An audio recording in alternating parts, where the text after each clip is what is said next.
What's up guys, it's Kelly and today I am doing another nail polish 101 video. This is a question that you guys ask me all the time in the comments of my videos. I always answer you, but I figured I should just do a video about it. So a lot of you guys want to know, does nail polish expire? And also how to restore nail polish that has gone bad. Honestly, I thought it would be so funny if I had a video called Does Nail Polish Expire? And then it'd be like a 2-second video of me just being like, no. But I realized that was a terrible idea, but it would have been hilarious. So I thought it would be cool to combine that question with another question that you guys ask me all the time, which is how do you restore old nail polish? Like nail polish that has gone bad, that's gloopy and disgusting and sticky. Actually, this is a good tip for those of you who have white nail polish that gets like really gloopy and gross. This should help you with that as well. So keep watching if you're interested. If you guys remember, I had a Pinterest hacks video a while ago, and one of the hacks that I saw was if you add nail polish remover to your polish, it'll thin it out and make it easier to use. And I refuse to do that in my video because that does not work. That will ruin your nail polish. If you've ever done that before, don't do it again. If you manage to save your nail polish, I mean, that's shocking, but your nail polish remover must not have been that strong. Either way, don't do it. Today I'm going to teach you the correct way. I shouldn't say that because I feel like a lot of people get mad when I say the correct way. So I'm going to be showing you guys 2 polishes that I got. Actually, my boss gave them to me at my office job, and she was like, is there any way you can fix these? And they're just like these really old, disgusting bottles of nail polish that look like they have just been open for years.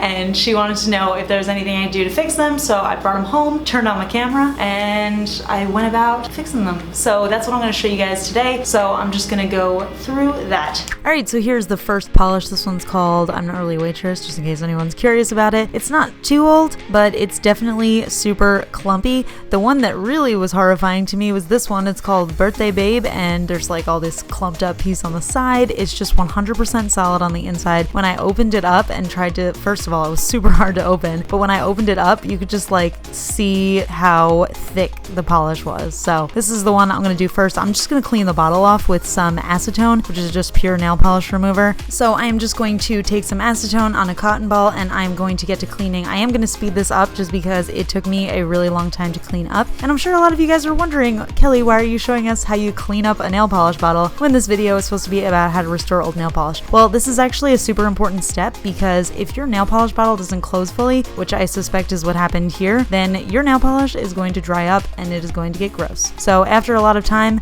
I was eventually able to clean it, but I also wanted to clean the cap. That's another important thing. I am just using a Q-tip and some acetone, and I'm just doing the same thing.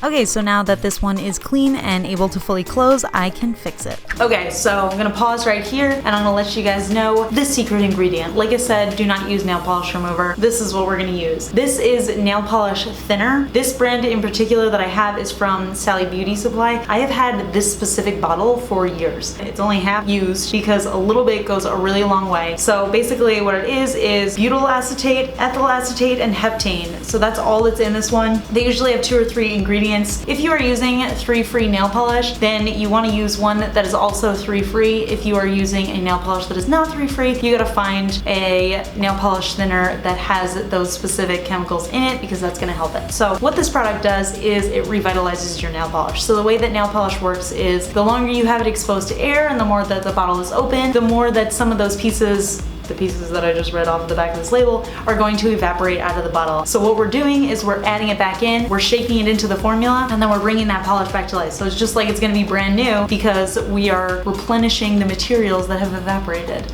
That is how nail polish thinner works. If you use nail polish remover, that's just gonna start to separate those chemicals and it's gonna start to break it down in the same way that nail polish remover breaks down nail polish that's on your nails. So let me show you the magic of that. So since all of my polishes are 3-free, this is the one that I use all the time. If your polish is not 3-free, which you can find out by Googling, then you want to find a thinner that has toluene in it. Anyway, what I'm going to do is I'm going to open up my bottle, I'm going to set aside the brush for a bit, and then I'm going to start pouring in the thinner. Now, like I said, a little bit goes a long way, and it's better to be very modest about it. So I'm going to start off with just a few drops. It'll usually tell you on the back of the label how many to put in. I'm probably putting in like 10 here just because this polish is pretty much solid, and I know it's going to be a nightmare. And then what you're going to do is you're going to put the lid back on, and then you are going to shake it for literally ever. I am just shaking it like a Polaroid picture. I'm noticing noticing that it's still super thick, so what I'm gonna do is I'm gonna add a little bit more. Like I said, you wanna start off modest because you can always add more, but you cannot take it away. You have to wait for it to evaporate again. Keep on shaking it. I love to do the method where I just smack it against my palm. You'll know it's working when you get a giant red mark in the middle of your palm.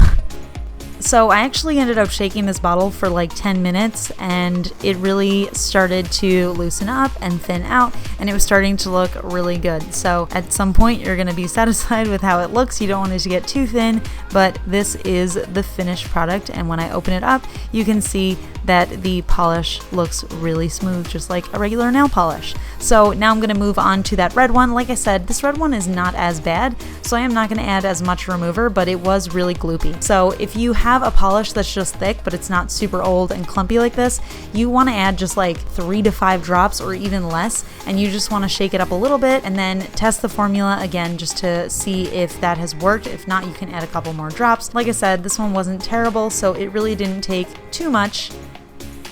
So here is a close-up of the bottle Birthday Babe. Once it has been restored, you can see that it is no longer clumped up and stuck to the sides. There are a little bit of bubbles just because you shook it for a long time. There might be some that are still a little bit clumped up and stuck to the side, but as long as the majority of the polish works, I say we just go for it. A little bit of shaking might help that in the future. And then, of course, same thing with the red polish. It's looking fine. So I'm gonna actually show you guys how they applied before I fixed them and how they're applying now. So this is the red polish before I fixed it, and I swear guys, I was like trying, okay? But this polish was actually a lot clumpier than I thought it was. Like, it was just not applying evenly. I find that this happens a lot with white nail polishes. Like when they start to be less than halfway full, they start to get really gloopy like this, and just adding a little bit of thinner can do a huge difference. So this is after I shook some nail polish thinner into it. You can see what a massive difference it is. Application is so much smoother. I can get a lot more onto the brush and I don't have to re-dip, and yeah, it's looking pretty good. And this silver polish, this is how it applied before, and let me tell you, this stuff, I felt like I was applying some kind of glue to my hands, or actually it was even worse than glue because I have applied Elmer's glue to my hands and it was not this bad. Like, this was a nightmare. So this is after the thinner. I was able to apply it, and as I was applying it, I was like, is this even the same polish? It looks crazy different, and I'm so in love with how easy the formula was. And especially with polishes that have this sort of streaky finish, it's so important for it to have a smooth formula because otherwise it's just not gonna look good. Alright, so these are the beautifully restored polishes. So tomorrow I'm going to go into work and I'm going to give these back to my boss and she's going to be so happy. So that is it for this video. I hope you guys enjoyed it. I've got another Nail Polish 101 video coming out very shortly. In the meantime, I'll put a little link to the playlist for all my other Nail Polish 101 videos if you want to watch them. It's just like super basic tips on nail polish and nail care. So if you guys are interested, it's up there. Yeah, so I hope you guys enjoyed this. Give it a thumbs up if you want another Nail Polish 101 video soon. I've got a really cool one. It's nail art related. I don't know if I should give it away just yet, but it's gonna be fun. And yeah, so leave me a comment letting me know if there are any other Nail Polish 101 things that you'd like to see in the near future, and I can get those done as well. And yeah, so I will talk to you guys later. Bye. Fun fact time. I feel like this fact is actually great because I was like channeling some like Ariel, is that how you say her name? I've never seen The Little Mermaid.